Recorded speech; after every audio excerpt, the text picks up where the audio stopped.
ఎప్పుడు మొదలైందో తెలుపగల తేదీ ఏదో గుర్తించేందుకు వీలుందా? ప్రణయం ఎవరి హృదయంలో ఎప్పుడు ఉదయిస్తుందో గమనించే సమయం ఉంటుందా?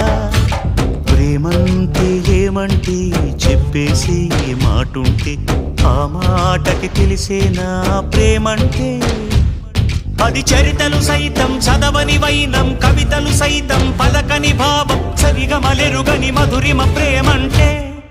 దరిదాటి ఉరకలు వేసే ఏ నదికైనా తెలిసిందా తనలో ఈ ఉరవడి పెంచిన తొలిచిన కేదంటే? సిరిపై రై ఎగిరే వరకు చేనుకు మాత్రం తెలిసిందా తనలో కనిపించే కళలకు తొలి పిలిపేదంటే?